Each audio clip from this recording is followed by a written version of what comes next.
Okay, good afternoon, everyone. We want to welcome everyone to another episode of the JPN podcast. The JPN is very proud, in conjunction with AMATI, to have Dr. Jonah Rubin and Rabbi Shlomo Brody presenting on the topic of DNR and Halacha.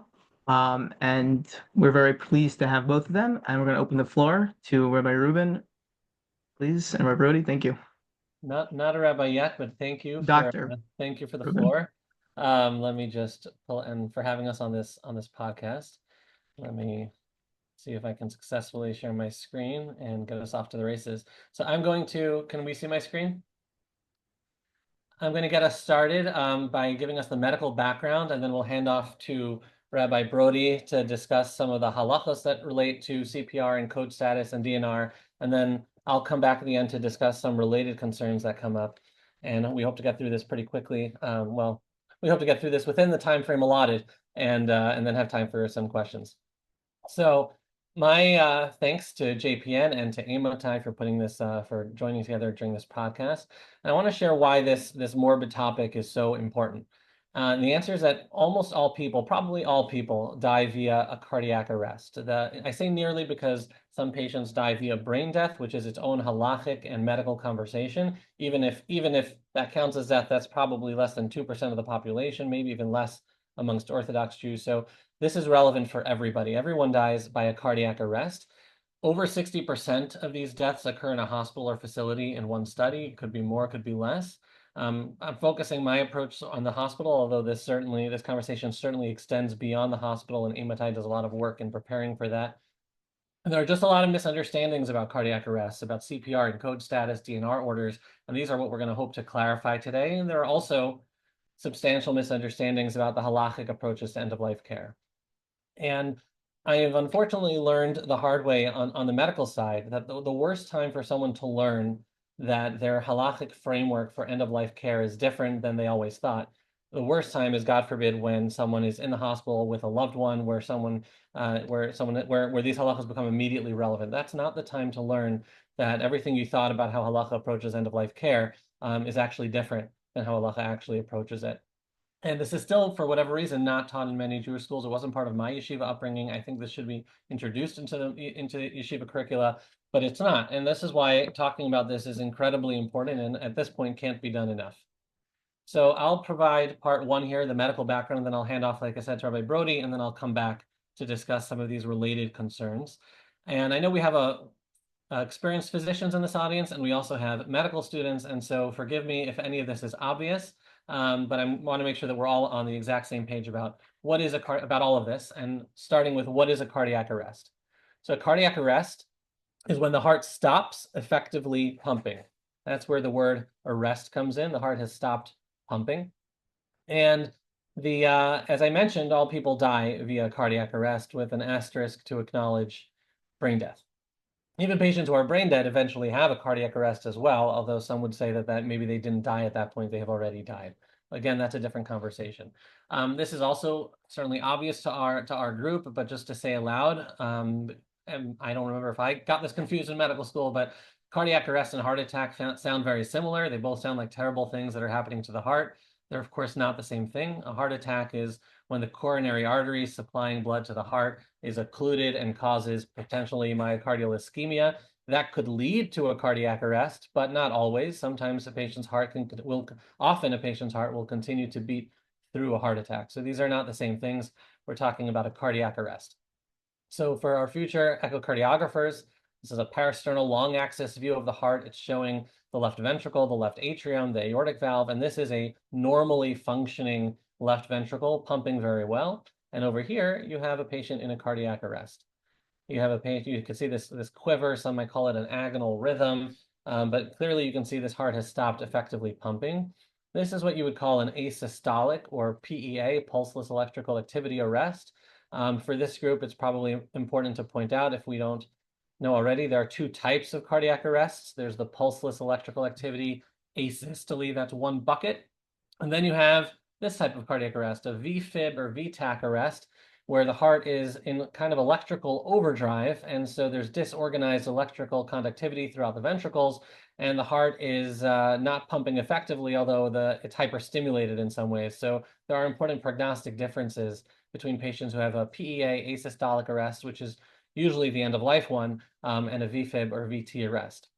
The main difference is that you can't shock a pulseless electrical activity because it's not electrical overdrive that can be normalized. It's just the electricity has stopped functioning correctly.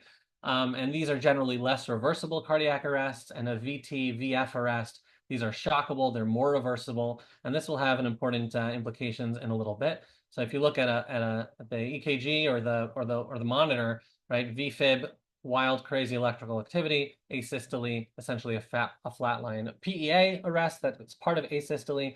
You'll sometimes it can actually look like a normal EKG, but combined with the echo that I just showed you, you would know that that was a pulseless electrical activity arrest, a PEA arrest. So what causes a cardiac arrest? The answer is basically anything. Any insult can cause a cardiac arrest. Hypoxemia, hypoglycemia. It's recently been removed from the H's and T's, but it's still a real cause of a rare cause of cardiac arrest. Electrolyte abnormalities, hemorrhage, trauma, pneumothorax, heart attack, PE, many things. Basically, any severe insult to the body can cause a heart attack, a cardiac arrest. And so can end-stage disease. So when someone ultimately succumbs to cancer, to terrible sepsis, etc., sometimes the final thing that happens is that they have a cardiac arrest. And we don't always know precisely what it was that was the last, straw that sort of led to the cardiac arrest. Sometimes it's one of these things, like it leads to low oxygen from respiratory failure, etc. But sometimes we can't necessarily pinpoint when or what, but this is how eventually someone dies. So that's what a cardiac arrest is. And so the important question is, can it be reversed? And of course, it's implied. We know about CPR. It's implied in our conversation that it is. But I want to unpack what we mean when we say that a cardiac arrest can be reversed. So if you were to ask, can it be reversed? The answer would, of course, be sometimes. And because CPR, and we're going to unpack CPR in a moment, can temporarily maintain organ perfusion. So the heart has stopped pumping, you're manually pumping the heart with chest compressions. And sometimes when you follow the ACLS algorithm, you follow the CPR algorithm, that will lead to ROSC, return of spontaneous circulation, where the heart will no longer need you to manually compress the ventricles, the heart itself, because the heart has spontaneously, to some degree, recovered. This restoration can only last if the underlying cause can be reversed. Right? So if the thing that caused this patient to go into the cardiac arrest, like I mentioned on the previous slide, if that can't be reversed, then even if you get ROSC, it will be temporary and short-lived. And even when the underlying cause is reversible, of course, there are no guarantees in life, there are no guarantees in the hospital, and CPR might not be effective. So let me give you some examples, because I think especially if this is early, if you're earlier in your career, this is a fundamental concept that's crucial to internalize. So let's say you have a patient who, God forbid, has an insulin overdose. Maybe they're diabetic, and this leads to hypoglycemia and eventually a cardiac arrest. So such a patient can get CPR, and you'll manually be pumping the blood to perfuse the rest of the body. And eventually you might also get ROSC. The heart might return to spontaneous circulation. Now, if you can correctly identify that the cause of this cardiac arrest was hypoglycemia, then you can give glucose to counteract the insulin. The patient's no longer hypoglycemic, and you've stopped this cycle in its tracks. There's no reason to assume, to worry that this patient is going to go into another cardiac arrest, unless, of course, there's traumatic injury from the CPR leading to a different cause of an arrest. Take another case. So you have a patient who, God forbid, is accidentally drowned. So all this water has been inhaled into their lungs. The oxygen is not able to get from the lungs into the bloodstream, and so this leads to hypoxemia. And low oxygen levels also predictably lead to a cardiac arrest. And again, you can do chest compressions, you can do CPR, you can code the patient, and eventually you can get ROSC. You can hit return of spontaneous circulation. You can also provide certain measures that could potentially reverse this underlying cause. You can intubate the patient, connect them to mechanical ventilation. It's possible that through that level of oxygen delivery support, you're actually still able to oxygenate the blood. And then over time, the water leaves the lungs heal. And here too, you might have stopped the cycle in its tracks and prevented a repeat cardiac arrest and saved the patient. Finally, third and final case, you have a patient who's in the ICU with multi-system organ failure. Their lungs have failed, their kidneys have failed, their heart has failed. And eventually, this progresses despite, the patient's in the unit for 2-3 days, you're trying everything, antibiotics, fluids, maybe you're diuresing instead. You're doing all the things that you think can maybe reverse the underlying issue. But despite that, the patient's illness progresses and progresses despite the supportive care you can offer. And this patient too ends up having a cardiac arrest. Now, again, you can do chest compressions, you can do CPR, you can do ACLS, and you might even get ROSC. You might get return of spontaneous circulation.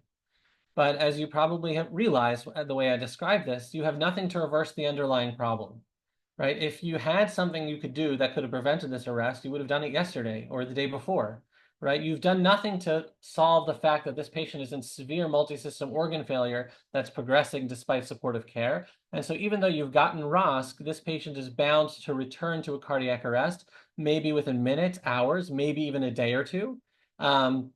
We're not prophetic in that way.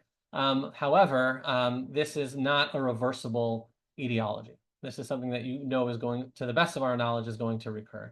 So someone put it this way, I don't know who it was, I would like to quote them, but putting this all into one message, CPR works when the heart is the first organ to fail and not the last. When it's the culmination of the dying process, there's nothing that CPR is going to help you with. So how effective is CPR? What do I mean when I say CPR? Obviously, I've been referring to chest compressions. We know CPR stands for cardiopulmonary resuscitation. And so chest compressions are a major feature. And here you can see this is what we're doing. We're manually compressing the heart. Now we have this Lucas device, which is really great if it's placed appropriately and correctly. If I'm unfortunately seen it placed incorrectly, and then it's of no help at all. A major feature of doing CPR is also making sure that you have a secure airway. In the hospital, that pretty much always means intubation either during the arrest or as soon as feasible, because it's no help to the patient if you're circulating blood through these manual compressions if the blood that you're circulating is deoxygenated. And whatever the cause of their arrest, you have no guarantee that you're going to be circulating well oxygenated blood. So we like to get a secure airway to make sure that we're oxygenating as well as possible. And then finally, as I mentioned, if it's a patient who has a VFib or VT arrest, a shockable rhythm, then of course defibrillation is part of the algorithm. But for many patients in the hospital, that's not the case. And of course, there's medications, epinephrine, amiodarone, lidocaine, different medications that we do that are part of the algorithm.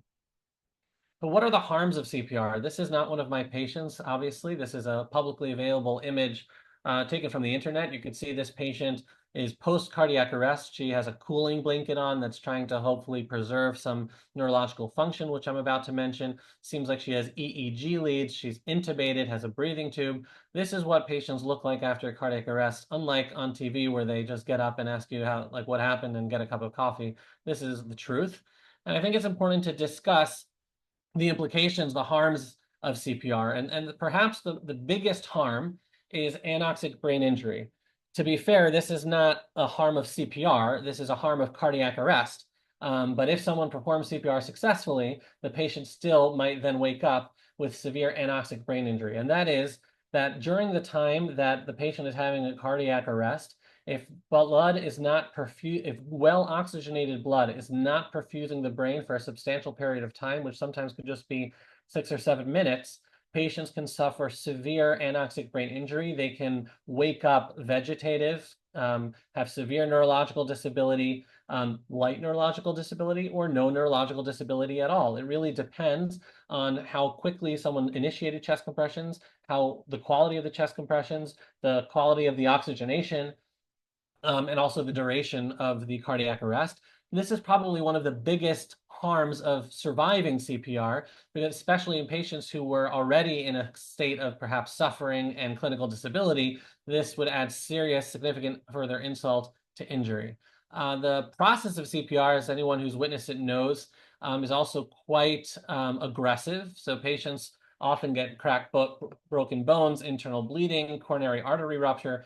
One study found 85% had visible nail marks on the face and neck, which seems a little bit extreme, a little bit more than I would expect. Upper airway injury.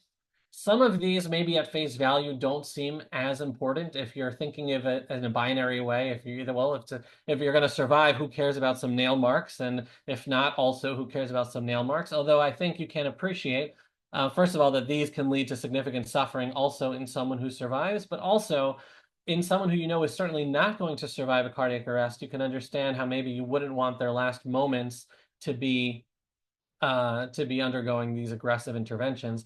And then finally, the most important thing to recognize is that CPR at best will return someone to the previous state of illness that they had right before they had a cardiac arrest, possibly with more pain and complications due to everything else on this list. But if not, at best, you're not getting them back 20 years younger, right? Or 20 years healthier. You're getting them back to where they were just before the cardiac arrest, and that will have important halachic implications. So how effective is CPR overall? If you ask a general person on the street, studies have shown most people think it's around 50%. If you ask the writers of medical TV shows, it's actually 75%. And we know this because someone wrote a couple of papers after watching all these TV shows and recording every single cardiac arrest and the outcomes. And 75% of patients on TV survive CPR. Not only do they survive, but as I mentioned, they survive and walk out of the hospital. They survive and go play ball. I don't know how much this plays into the fact that most people think the answer is 50%. The truth is, if you ask an experienced doctor or anyone who spent time in yeshiva or any critical thinker, it depends, right? It depends on a lot of things.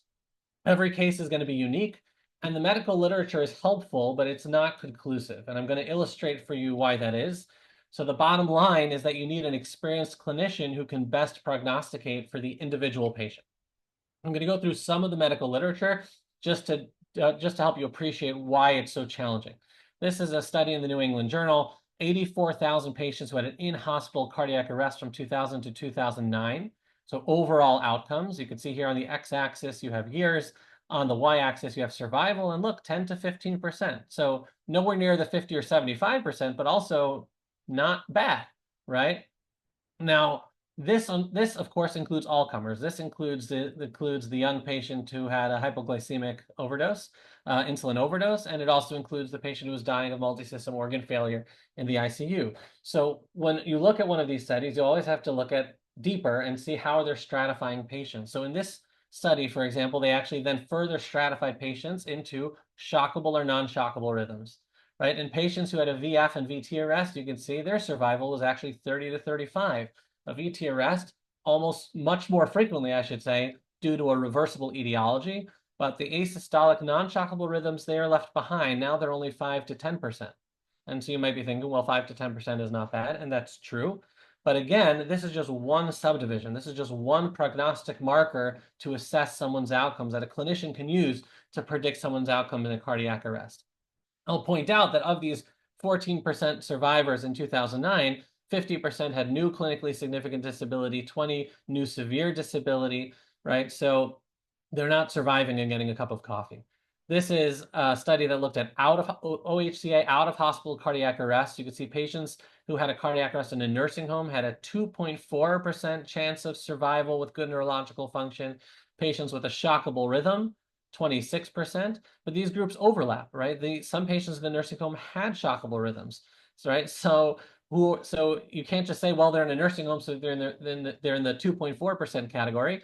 Again, you have to look at all of these prognostic markers separately, figure out how they relatively contribute to a prognosis, and then apply them to a patient. Here's one more study looked at in ICU cardiac arrests over the course of 12 years.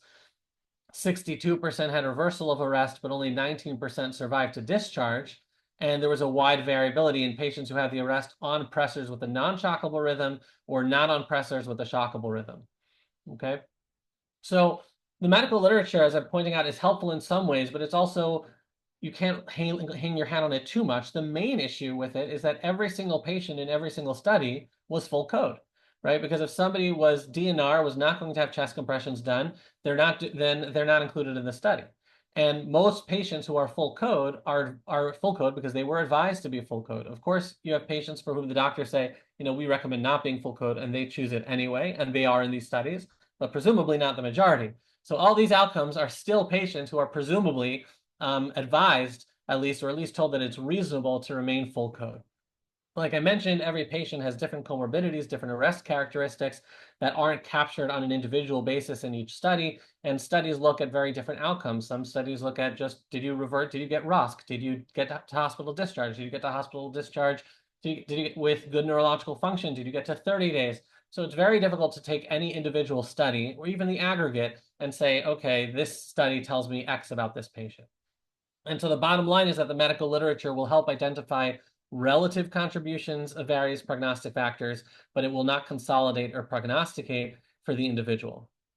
And so finally, before I hand off to Rabbi Brody, just to make sure we're on the same page with this as well, what is a code status and a DNR order? A code status is an action plan. As soon as a patient comes into a hospital, they have documented in the medical record what we're going to do if this patient, God forbid, has a cardiac arrest, right? There's also part of this is also what to do if they have respiratory failure, intubation, and DNI. We're not discussing that today. So what do we do if there is a cardiac arrest? And full code means we'll do CPR. And DNR, do not resuscitate, means we will not do CPR. And that's all it means. This is crucial. We're going to unpack this more at the end.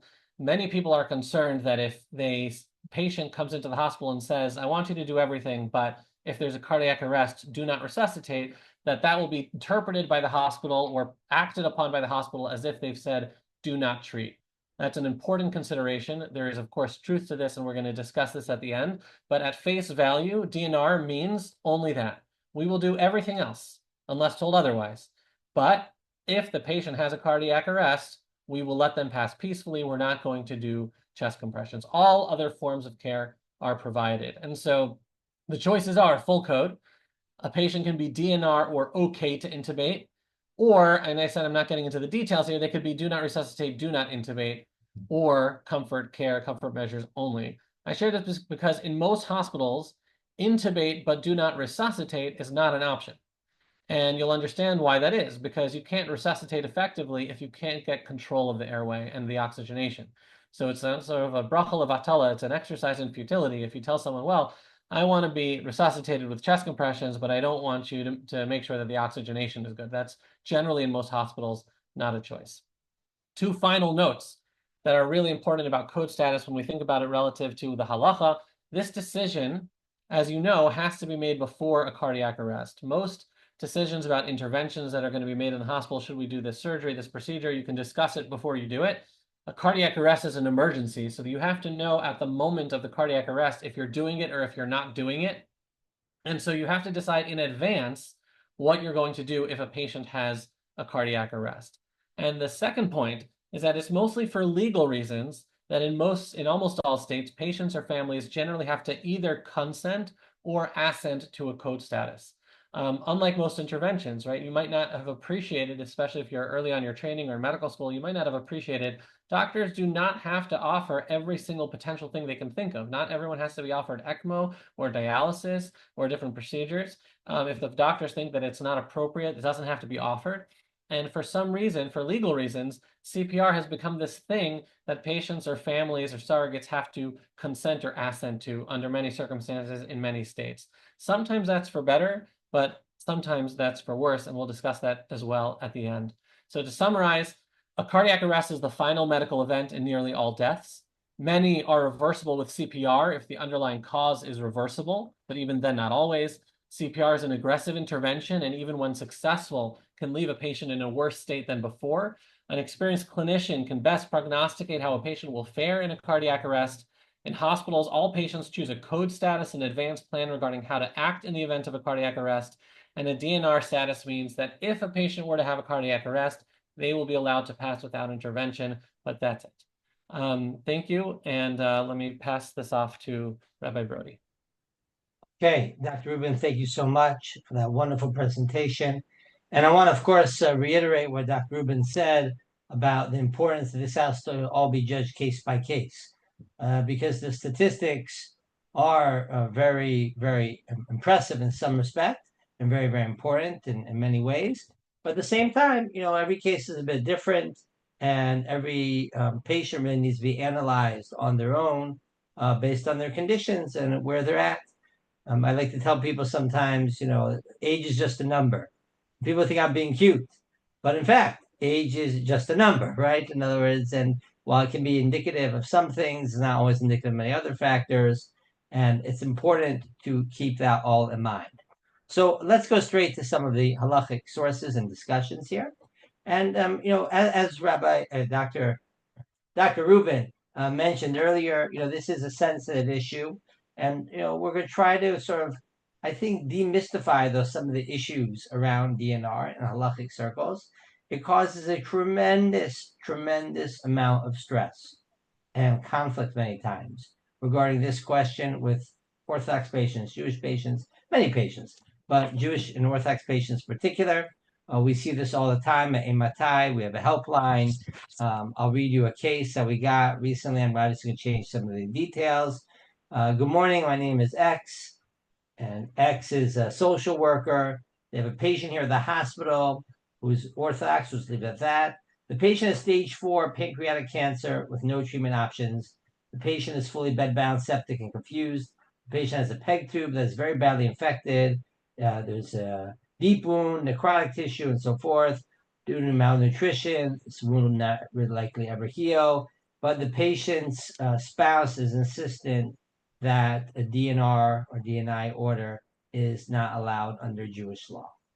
Okay, so and it got to the point, in fact, where I was trying to help out and speak to the family, whatever it might be, and ultimately got to the point where actually the police were called in because of a violent conflict between the family and the healthcare providers.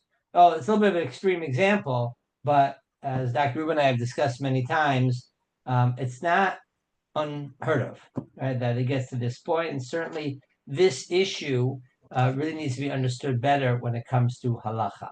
So let's take a look at some of the sources here. Here's a classic, very important Sefer, Nishmat Avram, by Rabbi Dr. Abraham S. Abraham. And in it, he makes a very important general statement, right? As long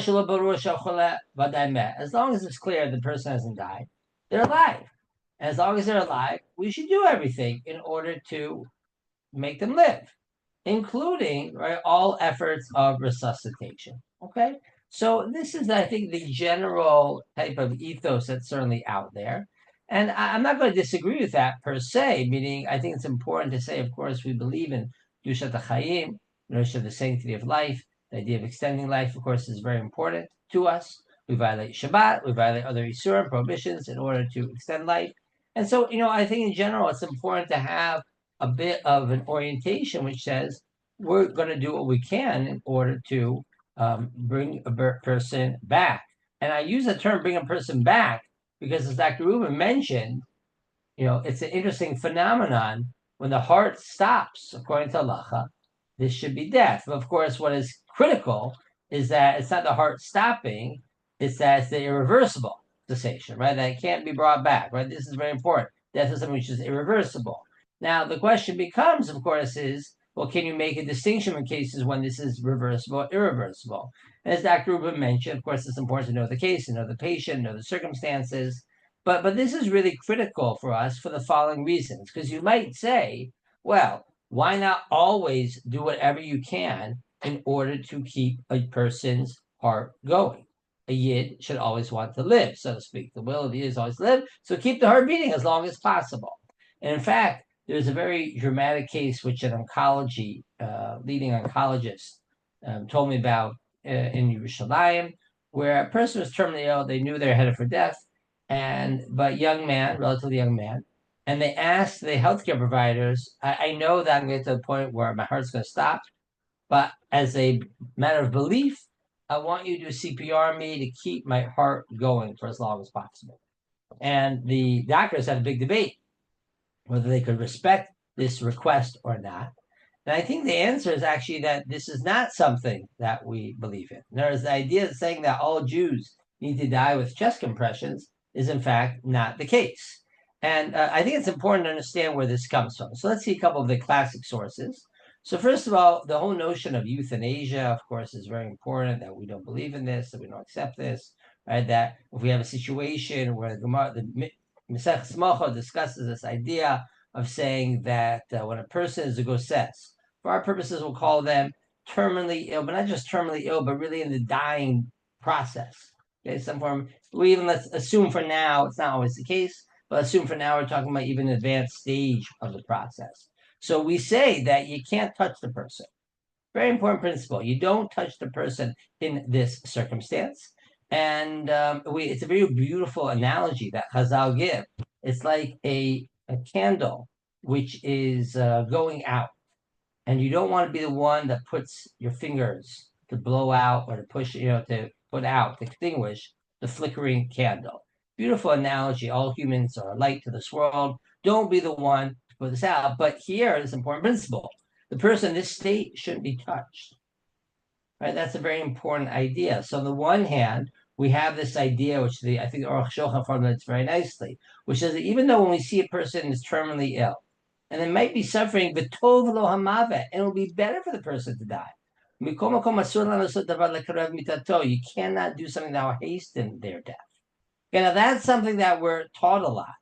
But there's another very important teaching, which is also brought down in halachic circles, and here it comes from Sefer Hasidim. Sefer Hasidim, very important 12th century text of the German pietist, Rabbi Yehuda Chassid, and he makes a very important statement, which is quoted la halacha as well, not in the Shulchan Aruch, but is quoted according to Jewish law and other later sources, very universally accepted. We'll see later on. Moshe Feinstein, Eliezer, and others quote this, in which he says as follows: when you have a goses, so a person who's in the death throes, we'll call this, or a moribund person, so don't cry out at the moment of the departing of the soul, lest his soul return, and he will then suffer affliction. Where we don't want to have a situation where a person is just being brought back from the brink in order to suffer and then die. And we know this from Sefer Kohelet, which says a lamut, right? There's a time for death. What does this mean? Why is Kohelet need to teach us this? It teaches us that when a person's at this point, right, we don't pray for his soul to come back, because in any way he won't be able to live much more than a few days. And those days would be in pain. I mean, it's a very profound statement. There's no point in bringing someone back from the brink just so that they can live again on this earth in pain and then die. So this is crucial, because if you think about it, well, many of the cases that Dr. Rubin was describing earlier. So of course, sometimes you have a situation where it's easier for our purposes, age and cause, whatever it might be. So if you have someone who suddenly collapses, whatever it is, right, and has cardiac arrest, and of course we should do CPR, we should get defibrillator, whatever it might be, we should do something.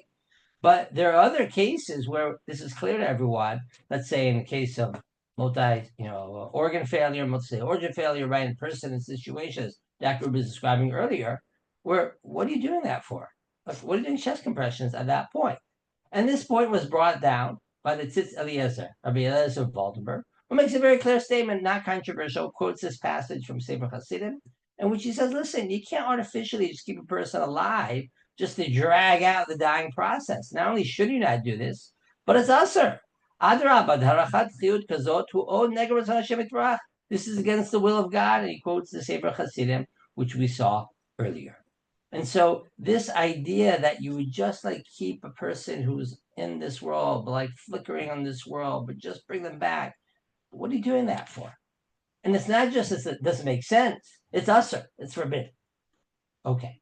Now, here's where, of course, it gets tricky, because you could say, well, in cases where it's clear that this is the very end, right? And we know and understand that this is going to lead to what is more or less irreversible cessation of the heartbeat. It's okay, you wouldn't do CPR then. But how do you know exactly?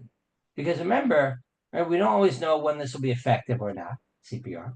And we also don't always know how clear it is that the person's entered this period in which they will be dying. I mean, the Gemara talks about the idea that the majority of people who are gosassim will die, implying, of course, that there's a little bit of uncertainty. This could be dragged on for a while. Meaning the point is that we have to live with the reality of medical uncertainty. It's a very important concept in halacha, which isn't always appreciated, which is in the face of uncertainty, what do you do with that phenomenon? And so one of the challenges is going to be, okay, for the end point, you don't do CPR. What about when you're getting a little bit over here and over here? Where do you draw that line? Say, okay, CPR is either usher, or it's mutter, or it's chayav. And so one of the things I think we have to start thinking about is, okay, well, let's say we're not talking about a person who's really towards the end, but we're at a person who, like literally at the end, but really a person who has, let's say, end stage, a terminal illness, and we understand that they're nearing the end, but we don't know when it's going to be, when the heart's going to stop. So the question then becomes is, okay, well, at that stage, what happens? Now, let's think about this for a moment. It could be you had a situation where person says, doctors think, we won't be surprised this person lives another, let's say, 2-3 months. Okay, but of course, that's sort of a projection, not really clear. And then, of course, the heart stops. Well, at that point, of course, their situation just changed radically from someone who is terminally ill to someone whose heart has stopped. So at what point do we say we have to try to bring them back to where they were beforehand? Or do we say, no, there's no point in doing this anymore? So this is a very important psak that was given by one of the great poskim of Yerushalayim, Rabbi Yashiv. And it's brought down in a few different sources. One by the same Nishmat Avraham, who I quoted earlier, Rabbi Dr. Abraham S. Abraham, and also from Rabbi Dr. Mordechai Halperin of Shari Tzedek, who's also a leading bioethicist, a halachic bioethicist in Yerushalayim. And they both have similar stories in which they're asked about someone who's really towards terminal illness, end stage, and they're asked in different cases, should we do resuscitation? Should we do dialysis? And there are different questions, of course, come up. And each time, Rabbi Yashiv said, Bishvil ma, for what? Like, what are you doing this for? And it's partly, I think, that what are you doing this for is because it's not a very effective intervention, but it's also because, remember, as Dr. Rubin pointed out, you're not healing the person through this intervention. You're just bringing them back to exactly where they were beforehand, and whatever caused the cardiac arrest before is going to happen again. So Rabbi Yashiv actually is quite clear on this. I want to stress this comes from a number of different sources. Occasionally you see on the internet, other places, people say, no, Rabbi Yashiv didn't feel this way. But these are like sort of like the reliable sources, right, in terms of Baal Peh, right, the oral teachings from Rabbi Yashiv and others, both from the Nishma Avraham and from Rabbi Halperin, who are very clear about this issue. And Rabbi Abraham S. Abraham tries to sort of create a little bit of a summary of these issues. And I'll also skip here to the 4 conditions when he says when resuscitation is not appropriate. A, you have an end stage, a terminal illness. B, there is an element of suffering. Right? We might discuss as we get along a little bit what includes suffering, but there's yisurim, right? There's some form of either physical or mental suffering going on. C, that the 3 or interventions will only extend chaye shah, a limited amount of life. Well, let's call that for now 6 months with pain. And he also says, of course, everything has to be individualized case by case. Okay, so this is very important because let's go back to the case I started with earlier from that WhatsApp that I got from the social worker I mentioned earlier. You had a case of a person who had stage 4 pancreatic cancer. They had tremendous sores. They had tremendous nutrition issues. I mean, this is exactly what the Nishma Avraham is describing. You have end-stage terminal illness. There's suffering going on. Any interventions will only extend it for a minimal amount of time with a lot of pain. What? Bishvil ma? Like, as Rabbi Yashiv said, why would you do CPR on this person? And, you can even argue that given the rate of success and the low rate of success and the pain that could go into this, that this is precisely a violation of what Sefer Hasidim said earlier, that this would be usher to do CPR in such a circumstance. But whether or not you go that far to say that, it's certainly not required. And this is very important because people, I understand, have a hard time emotionally dealing with it, which is why they need good rabbinic support and medical support. And those explain to people that indeed Judaism, despite our belief in the importance of the sanctity of life, understands, as Sefer Hasidim pointed out, et lamut, there's a time for death. And that has halachic consequences to it as well. Now, this issue of the term that he used, Rabbi Abraham, was dealing with what's called chaye shah, some form of limited time period. Okay, so let's assume for now this is not always true, but Goses will call for our purposes someone who's really towards the end stage of the terminal illness.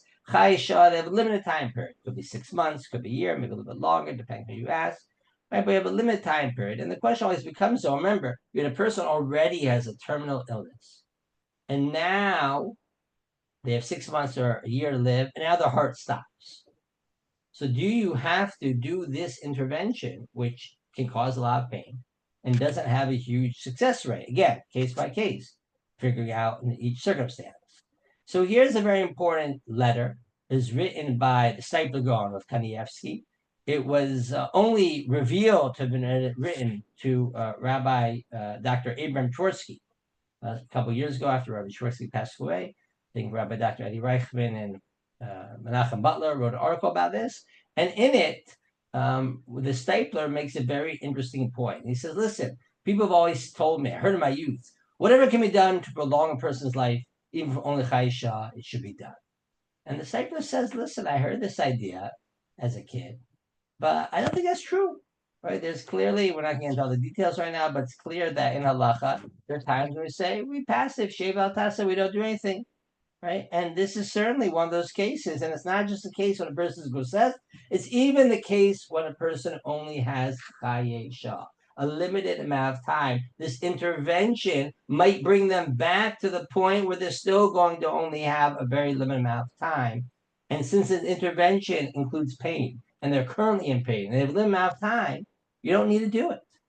And this idea was brought down halacha not only by the Stipler, but by Moshe Feinstein, who makes it very clear in a couple of different shuvot of his, where he says if a person has limited amount of time, their chayisha situation, which we'll call, let's say, 6 months to a year, again, of course we don't always know, but let's call it that, and the living life Yisurin, and you could do an intervention, which is only going to cause pain, and bring them back to going to living at the point where they have pain, you're not required to do this. I'm not saying it's usher to do it if a person really felt, or their doctor said, we may well get you back and you have something to live for and you have meaningful interaction with the world. But it's something which a person or their family members of the person can't speak, can say that given this limited amount of time period, A, and B, the suffering that goes on, and C, the limited effect of this intervention, there are many good reasons to say why it is mutter for someone to refrain from this. Do not attempt resuscitation in this circumstance. And just to add on to those who feel this way, you can see this in Sephardic circles. Rav Bakshi Doron discusses this. You can see this in some of the religious Zionist circles. Rav Malaman, the name of Rav Goren discusses this.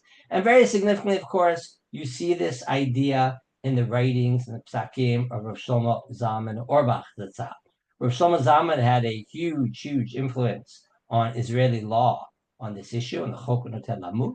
And as Rabbi Professor Avram Steinberg, member of Imatai's Rabbinic Advisory Board, of course, very well-known figure in the world of Jewish medical ethics, as he explains, listen, at a certain point, when a person has an underlying condition which is making them now terminally ill, they have a limited time period, and there is a severe, clearly fatal complication, you don't need to take a step to bring them back to this point when it's not guaranteed it's going to help anything, and then just go back to that situation.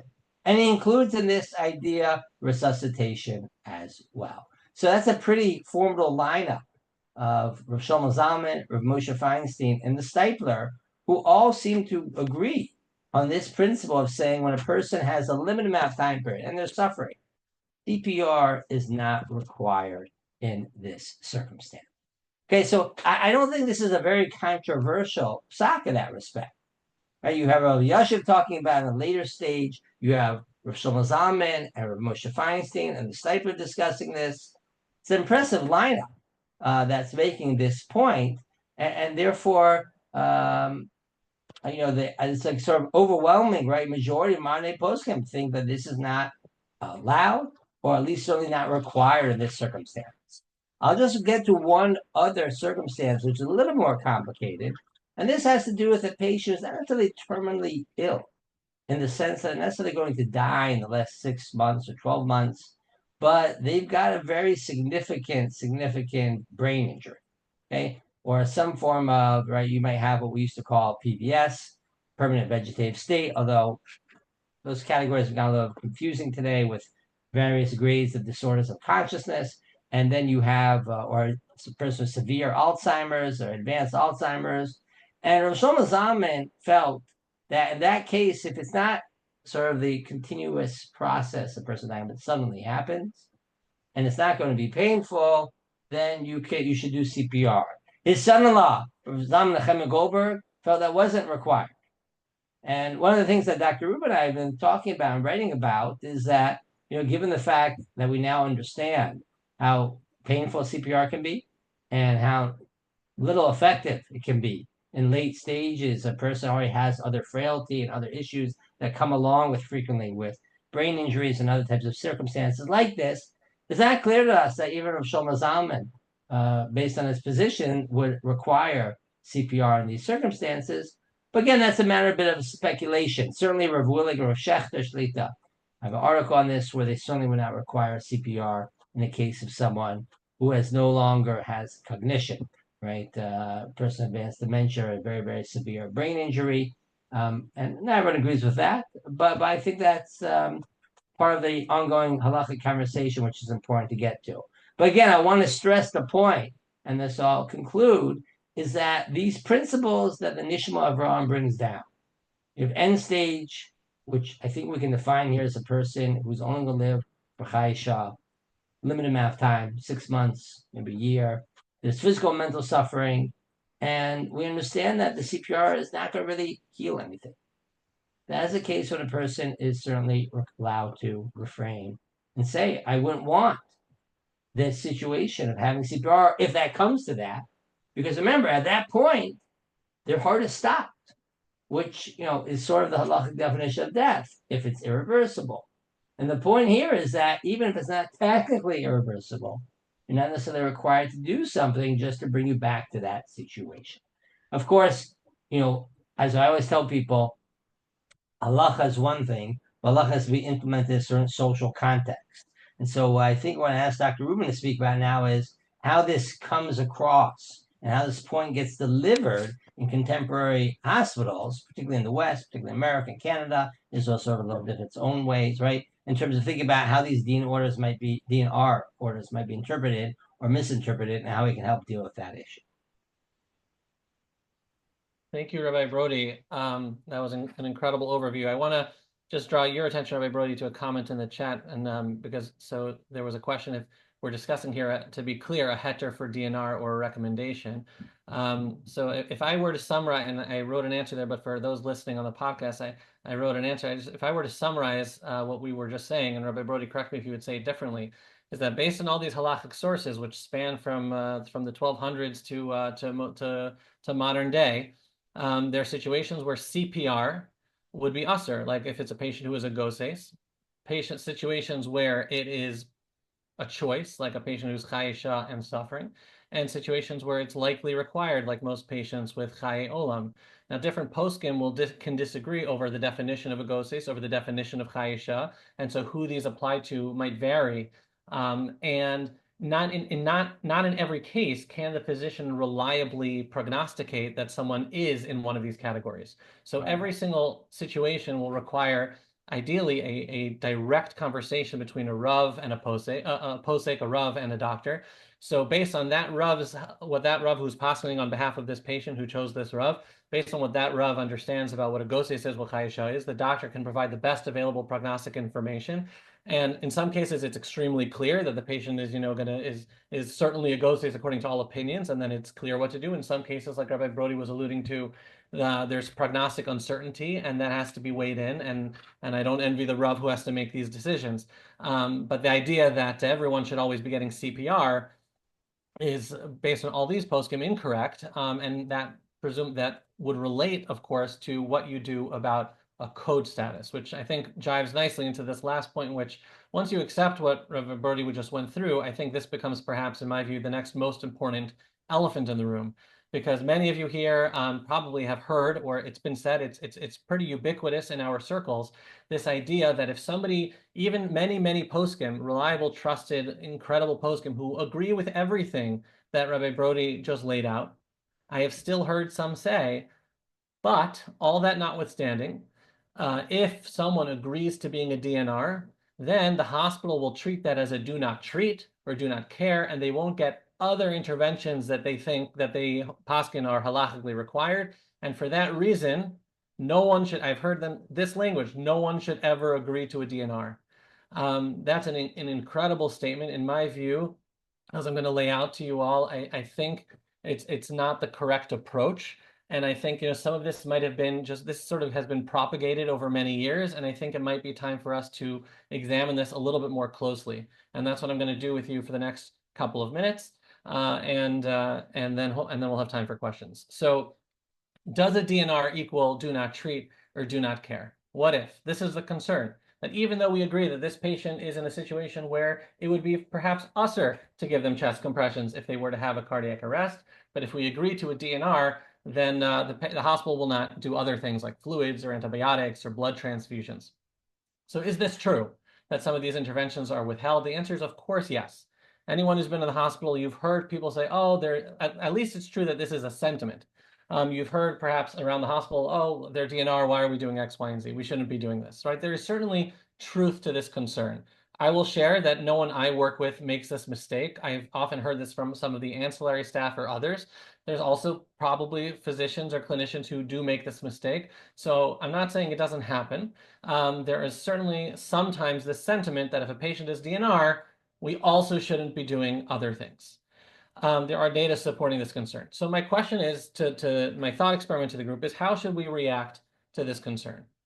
Right. Reaction one is the one that I just described. Reaction one is no Jews should ever be DNR, right? Because of this concern, right? In other words, though, and to put this crudely, this means that every Jewish person has to die with chest compressions.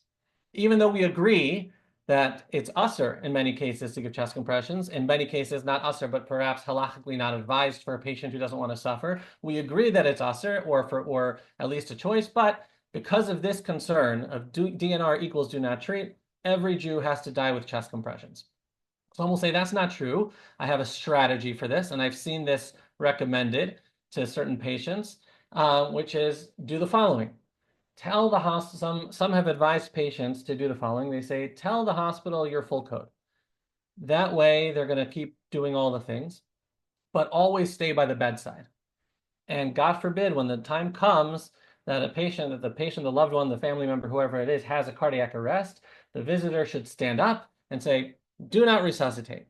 And the hope with this approach is that you've gotten the best of both worlds. You've got all the care that comes with being full code, and you also avoided this problem of the forbidden chest compressions.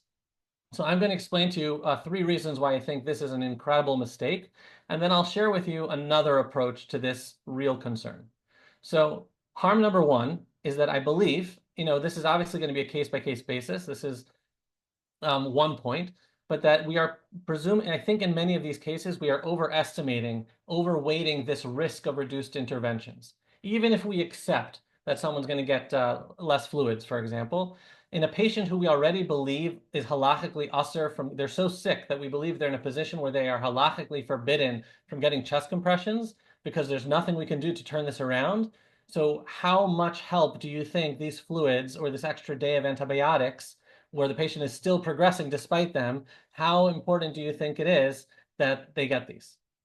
It could be in some situations that it does meaningfully change the course. Maybe it prolongs the course by a day or 2. Maybe it actually turns things around. I'm not saying this never happens, but to suspect that in all cases, this is going to be a life-saving opportunity that we're missing out on by making them DNR, I think is a gross overestimation. That's not the worst harm of this approach. The next harm is that there's an extremely high likelihood, even with this strategy of the constant visitor, that this patient will still get halachically inappropriate, halachically forbidden CPR. And that's for several reasons. Number 1, most hospitals will not allow a constant visitor presence. Number 2, for those who have been in this situation, without hard data for this, I can tell you that the cardiac arrest will always happen, not always, obviously, when the patient's family, when the member steps out to go to the bathroom or to take a break. That's when the cardiac arrests just seem to always happen. Those are feelings. But the last thing is that, as you know, if you work in a hospital, when a patient has a documented code status in the chart that's full code and they have a cardiac arrest, the first responders are generally a patient care tech, a nurse, someone who has no authority to reverse the code status on the basis of a bedside visitor. right? So chest compressions are going to begin. You'll need the physician or the attending of record to be there to say, we're changing the code status. And so long as the code status in the record is full code, this patient is almost certainly getting chest compressions, even if the family member is at the bedside saying, please don't do this. And finally, and this is, in my view, the most important harm of this approach, because I've seen this time and time again, and I have heard from others who have seen this too. And I'm going to say this without putting it on the slide because I just want you to hear what I'm saying. The hope with this approach is that if you make a patient full code, the hospital will continue caring and doing all these things. And the fear is that if you make them DNR, then the hospital will do less, which again, there's some truth to. Here's what actually happens though. When you have a patient who is so incredibly sick and they're getting worse and worse, and every day their creatinine is going up and their urine output is falling and their LFTs are rising and their organs are continuing to progress. And the hospital team, the clinicians, the physicians, they see this cardiac arrest happening a mile away, and they know this is going to be a futile CPR situation. So they come to the family and they say, this is where we are. We've been doing X, Y, and Z, and everything is continuing to progress, and we're extremely concerned that this is going to end poorly in short order. And the family says to them, we completely understand what you're saying, full code, right? That immediately creates such a disconnect, whether it should or shouldn't, whether it's right or wrong, it creates an immediate disconnect where the physician and the medical team is very confused about how the family isn't processing. How are they saying that we're understanding what you're saying, but then we're also insisting on full code? Where is this disconnect? And the nurses or whoever it is that know that they're going to be the first people to do the chest compressions, again, right or wrong, right? Just like not doing everything for a patient whose DNR is wrong, this is also potentially a wrong. Right or wrong, what they're worried about all day is, oh my gosh, when is this cardiac arrest going to happen? And I'm going to have to be the one cracking ribs and doing chest compressions on a patient with no chance of survival. That is what's going through the heads and minds of a care team in a situation like that. So what happens when they round in the morning? You round in the morning, and there's a finite amount of time that's going to be spent discussing any given patient. And when you come to this patient, you think, or the hope is from our perspective, that, well, they're full code. The team is going to be discussing all the things that they can do to turn this around, a new antibiotic, new cultures, blood transfusions, whatever it is. That's not what they're going to be discussing with the limited time they have on rounds, because they've been discussing that for days and nothing has been working. What they will be discussing is goals of care meetings. Where's the family? Why is this patient still full code? We need to be having more conversations. Let's bring them in. Let's understand this better. What's going on? Right? The concern about this disconnect between full code and a patient who's dying is what's actually going to consume all their time. So in the hope that making this patient full code, they're going to get more attention from the clinical team, in many cases, you will actually get less. Whether that's right or wrong, it's clearly wrong, right? Isn't the point. Because our question is, how are we going to deal with the reality of how the medical system and medical teams work when they're facing a patient like this? So this idea, in my experience, and in that of many others who I've spoken to, creates a communication breakdown and actually draws attention away from the patient's clinical needs. It creates the problem that we're trying to avoid. Okay, so what do we do? How do we deal with this problem, though? Another way to react to this concern is to try to understand the problem a little bit better and see if that gives us some options. And the first thing I'll share is that if you look at some of the studies, there are limitations to these studies, just like the ones in relating to outcomes for cardiac arrest. But in many studies, some of these are survey studies, right? They're not going to perfectly capture the problem, but the frequency of this problem in these studies is 10%. So maybe in reality, it's 20%, maybe 30%. It's not 100%. There's a subset of the clinicians who make this mistake of confusing DNR with also don't do other things. It's not all of the patients. In this 2002 study, it was 10%. This was a study of residents. They were given case scenarios, and their subtle distinction between the two cases that they hoped that people wouldn't pick up on was that in one group, the patients were DNR, and 10% were less likely to have central lines placed, blood transfusions, blood cultures drawn, a similar study in 2009. The other issue that I mentioned already is that I think we're probably in many cases overestimating the value of withheld interventions. That idea can be explored more concretely in an individual case. But the last thing that I think is incredibly important is to appreciate whether or not this concept, whenever it happens mistakenly, that DNR is confused for don't do more, The question we must ask ourselves is this malicious or is it an inappropriate assumption? Is this that the hospital is saying, oh, they're DNR, they've given up, why should we do anything? Right? That's one issue. Or is it they're DNR, they probably also don't want X, Y, and Z. And instead of discussing it, we're just not going to do it. Right? That would be an inappropriate assumption, but different than malicious intent.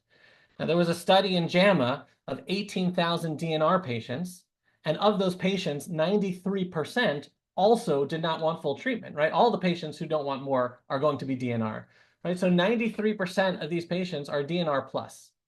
My point here is that in many, many cases, this assumption, while inappropriate, is correct, right? Maybe not for the Orthodox Jewish patients, maybe, although I want to be clear that in many of these cases where patients aren't halachically required to get CPR, also are probably not halachically required to get many of these other interventions. But in some of these cases, maybe that's not true. So, but in 93% of cases of patients who are DNR, they also don't want full treatment. So the hospital and some clinicians incorrectly, but understandably, might make this assumption that, oh, this is a DNR patient, they generally don't want more. If it's not malicious, if this is an inappropriate assumption, then we can mitigate this problem by communicating regularly and well. Right? Anytime a patient is sick in the hospital, you should have frequent communication with the team. The ICU, ideally, would be scheduling these meetings, would be taking the initiative. I can't say that that happens everywhere, in which case you should. As the healthcare proxies, as the surrogates, as family members, ask for and attend family meetings. And at these meetings, talk to them and tell the physicians, we understand that this is not going well and that the organs are failing, and we're worried that the cardiac arrest might happen. And we understand that if that happens, there won't be anything else to do. And we agree that we shouldn't do chest compressions in that situation. But we're God-fearing people. We believe in prayer. Right now, they're just getting non-invasive interventions, just fluids, antibiotics. We want to keep doing all the other things necessary. Maybe this will still turn around, right? And it is my perhaps naive belief that almost all physicians would respect that. And if they don't, and you get the sense that they're not, well, then you have a different problem on your hands, and you'll have to deal with that. And so choose accordingly. Maybe in that situation, you'll have to discuss and really understand the situation with the doctor you trust, with the Rabbi you trust. Maybe in that situation, you do have to think about things differently. Maybe you want to transfer. I'm not sure. I'm not suggesting that. But my point is that if it's an inappropriate assumption, that could be mitigated by communicating well and regularly, right? And then you can choose your code status accordingly. This is a much more nuanced and, in my view, detailed, appropriate approach to dealing with this problem, rather than saying, despite everything Rabbi Brody talked about, we're just going to throw everything out because DNR equals do not treat, and they're going to give up on life, and therefore we have to take this blanket approach and not allow any single person to be DNR. So that is my approach to DNR equals do not treat. If you hear someone saying this, you could please refer them to this. I'd be happy to talk to them, because this is, I think, I don't want to say a myth, but a misunderstanding that is permeating our communities that I think needs to be dealt with in a much more nuanced way.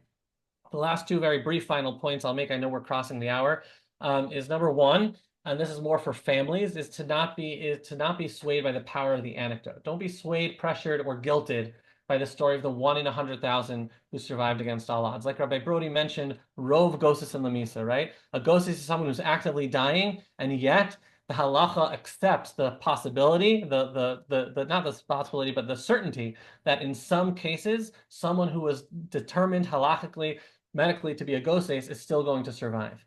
That doesn't change the fact that we have so many halachos that apply to a goses, right? And they apply to everyone who's a goses, because we don't know who the 1 in a million patient is, and we don't act accordingly.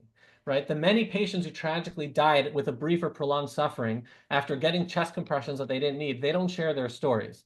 So you will hear the story of the 1 in 100,000 who survived a cardiac arrest that the doctor said was going to be hopeless. Maybe they're vegetative and institutionalized for years on end. Maybe they're skiing.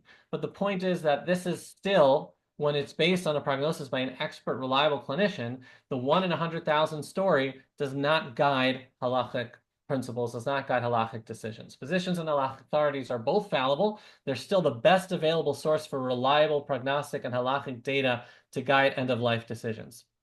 And finally, and this is really me talking to you as the physicians who might be discussing code status with a family member, it's incredibly important. This really goes beyond a halachic discussion, But just because the law makes patients consent or assent doesn't mean that they decided, that this family member decided to give up. In my view, in many of these situations where CPR is clinically, physiologically futile, it's, as I alluded to in the very beginning, it's no different than any other intervention you're not going to offer, like ECMO or heart surgery, right? But for whatever reason, the legal system requires, in some states, I believe in New York, it's still consent. In Massachusetts, it's assent, but it requires some sort of acknowledgement on the part of the family that they agree. And it creates this onus of a sense of choice that they had to decide. They're the ones who gave up. And to be honest, many times physicians don't appropriately frame it in these situations, and they really make it seem like the family member in this situation is making a choice. To be clear, in many, many situations, both DNR or full code are appropriate decisions, right? Halachically, medically, personally, culturally, whatever it is. And it's not our job to frame or guide people one way or another. But in a situation where it's clinically and physiologically futile, in my view, it is appropriate. And a better way to frame it, in my view, would be, especially because we need to get at least assent, is to sort of just inform families and say, this is going extremely poorly. We're doing all the things we can if that's what they wanted, right? But if the time comes when unfortunately their heart were to stop, we're not going to be doing chest compressions, and sort of allow them to sort of acknowledge that it was your decision, and sort of accept that, rather than making them say, do you think we should do chest compressions, or do you agree that we shouldn't do chest compressions, where you create this illusion of choice when there is no choice. Futile CPR is futile. Again, you have to be experienced enough to understand when that is and not use that inappropriately. Can't inappropriately guide a patient not to do CPR because you personally think it's not the right choice, even though there is some physiologic reasonability to it. So I'll close with this quote from Rav Moshe Feinstein, translated by Rav Tendler. I've devoted lengthy responses to these questions because they involve life and death decisions. They often lack the clarity that would enable one to make a proper halachic decision. It's therefore very important to utilize the services of as many learned sages as are available, to consult as many physicians as possible, and to arrange for rabbis and physicians to discuss each case thoroughly, so that with the help of Hashem, a proper decision can be reached. Thank you all very much, and forgive me for going a minute over. Thank you very much, Rabbi Brody and Dr. Rubin. And obviously, the floor is now open for anyone to ask any questions on that really excellent talk. And if no one has any questions, I'm going to just ask for the audience that's listening, both live and to the recording. So where can people get more information on this? I know Amitai has a very robust hotline and website. Is there anywhere specific that both patients and physicians can go? I don't know if there's separate resources or just one right now. Definitely important to share. So first of all, just add that on our website, we have a whole page on this. We also have video done in the simulation center at Cedars-Sinai. We try to explain what CPR looks like and what is a DNR, when it might be appropriate and not appropriate, and we get into some of the details of this. So certainly we refer people to this site. But of course, as we mentioned earlier, case by case, and we're very open to getting calls and helpline discussions at our Robert and Baird Medical Halacha helpline, and we can help people just sort of talk this out a bit on these types of situations. The one thing I'd add to what Dr. Rubin said at the end is that I very much felt that when we have a reasonable conversation with doctors, healthcare providers on this issue, and one of the things I always say to them, listen, no one's looking here to prolong the dying process. No one's trying to cause pain at the end. We want to extend living, and we want to work with you just to figure out what's going on with this patient, what can be done. Once the doctors hear that we're just trying to balance these values, Torah values, and we're being totally reasonable, they totally get it. It's not like it's not like foreign to them. It's like, yeah, we get it. Okay, yeah, we want to balance these values too. Okay, we understand you live to orientate, whatever it is, right? They're good with it. It works out fine. It's when it comes in and says, like, you guys are trying to kill my dad because you want a DNR.